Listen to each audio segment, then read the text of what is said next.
Bienvenue dans cette présentation de la méthode Solopro, donc le système complet du solopreneur e-commerce.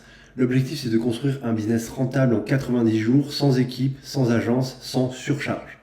Le positionnement e-com solopreneur, 90% des formations ignorent la vraie réalité du solopreneur. Le problème, c'est pas la stratégie, c'est souvent la charge cognitive et le manque de structure adaptée. Qui je suis? Donc je m'appelle Robin, je suis entrepreneur indépendant spécialisé en e-commerce et en structuration de business solo. Je me définis comme un architecte de business low energy pour cerveau atypique. Concernant mon parcours, je travaille dans le domaine du e-commerce depuis plus de 10 ans, j'ai généré plus de 5 millions d'euros, j'ai lancé des dizaines de marques e-commerce rentables, le tout sans équipe, sans agence et sans investisseurs, tout en préservant ma santé, ma liberté et ma vie de famille. J'ai également enseigné cette approche au sein de la plus grande formation e-commerce francophone, à savoir e-com Pro de Yomi Denzel. Je ne partage pas de théorie, je partage uniquement des systèmes réellement utilisés, des stratégies testées, des frameworks appliqués sur mes propres marques, du terrain, pas du storytelling marketing. Le problème du e-commerce classique, beaucoup échouent parce que la majorité des modèles e-commerce sont conçus pour des équipes, des agences ou des profils ultra énergétiques, des rythmes intenables. Ça détruit énormément de solopreneurs. Donc la philosophie e-com solopreneur, c'est construire un business qui respecte ton énergie, ton rythme, ton fonctionnement et ta vie personnelle. Le business doit s'adapter à toi, pas l'inverse. Donc la méthode Solopro, c'est une méthode en 7 étapes que j'ai développée. Donc on commence par la sélection, l'offre, le lancement, l'organique, donc l'acquisition gratuite, le payant, la rétention et l'optimisation. C'est un chemin clair de l'idée au scaling. Donc pour la vision globale, tu ne construis pas une boutique, tu construis une machine de conversion basée sur la psychologie d'achat avec une asymétrie de perception, une architecture d'offres avec une vélocité de test et une structure de marge avec une capacité de rétention. Le produit est interchangeable, le système, c'est le véritable actif. Donc on passe à la première partie, la sélection. L'objectif, c'est d'identifier une opportunité qui survit à l'exécution réelle. Un bon produit, c'est pas un produit gagnant, entre guillemets, c'est un produit compréhensible instantanément, vendable sans éducation lourde, démontrable en 3 secondes, compatible avec du contenu organique et structurellement rentable. Quelques signaux de marché et de validation, les produits se détectent à partir de la répétition de frustration client, des patterns publicitaires récurrents, des imitations intermarques, du contenu viral stable dans le temps. Les outils confirment des patterns de demande déjà actifs. Il y a une seule validation réelle, l'erreur c'est de confondre l'intérêt et l'intention d'achat, les vues et la demande, les likes et le marché, l'engagement et le revenu. La seule validation réelle, c'est le transfert de valeur monétaire, à savoir quand le client paye. Tout le reste, c'est du bruit comportemental. On passe à l'offre. Le produit ne crée pas la vente, l'offre crée la perception de valeur. C'est elle qui transforme un produit banal en une solution désirable.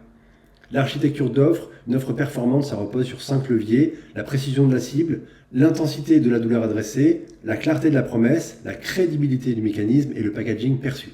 Le packaging est souvent le levier le plus sous-estimé, donc il faut bien se concentrer là-dessus. Le lancement. Une boutique n'est pas un site, c'est une séquence de réduction de friction mentale. Donc la compréhension, la confiance, le désir, la décision. Chaque élément doit servir un seul objectif: accélérer la décision d'achat. La page produit, c'est pas un design, c'est un système cognitif qui doit capter l'attention, amplifier le problème, réduire l'incertitude, construire la preuve, neutraliser les objections et déclencher l'action. L'organique, ce que c'est vraiment, c'est pas du marketing, c'est un système de test rapide du marché, sans coût d'acquisition. Chaque contenu, c'est un test de signal. Donc une créative performante ne vend pas, elle résout une friction cognitive spécifique. Donc soit le doute, l'incompréhension, un manque de projection ou une surcharge d'informations. Le payant, c'est les publicités, donc ça crée pas un business, ça amplifie une structure déjà validée. L'erreur critique, c'est d'utiliser les ads pour tester une idée. La structure correcte, c'est tu testes d'abord en organique, tu lis les résultats et là, tu passes à la publicité pour amplifier. L'objectif réel, c'est identifier des patterns reproductibles. Pas de scaler immédiatement, donc de passer à l'échelle. L'ad, ça amplifie ce qui fonctionne déjà. Ça ne valide rien.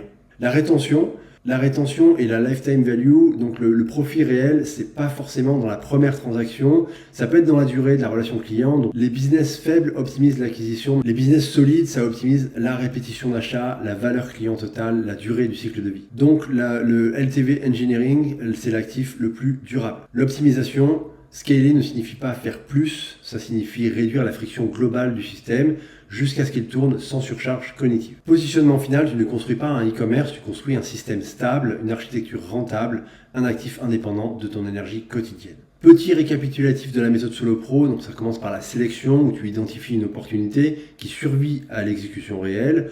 L'offre, tu vas transformer un produit banal en une solution désirable. Le lancement, tu vas construire une séquence de réduction de friction mentale via ta page produit et ton site. Tu vas lancer en organique, donc tu vas tester le marché avec des créatives. Tu vas voir sans coût d'acquisition qu'est-ce qui convertit, quel angle marketing tu vas réussir à proposer et qui va fonctionner face à ton audience. Et tu vas propulser en payant tout ce qui fonctionne déjà. Tu vas amplifier ce qui est validé. Ensuite, tu vas optimiser ta rétention avec la maximisation de la valeur et de la durée de relation client. Et tu vas optimiser tous les éléments pour réduire la friction jusqu'à l'autonomie du système. La méthode Solo Pro, ça donne la structure mentale, mais la performance réelle, ça dépend des micro-décisions invisibles, de l'exécution, de la profondeur de chaque étape. C'est exactement ce que la formation e-com Solopreneur détaille. Donc merci d'avoir suivi cette présentation de la méthode Solo Pro. Si jamais ça t'intéresse, n'hésite pas à passer à l'étape suivante et donc peut-être t'abonner à des abonnements payants pour pouvoir avoir accès à tout le contenu.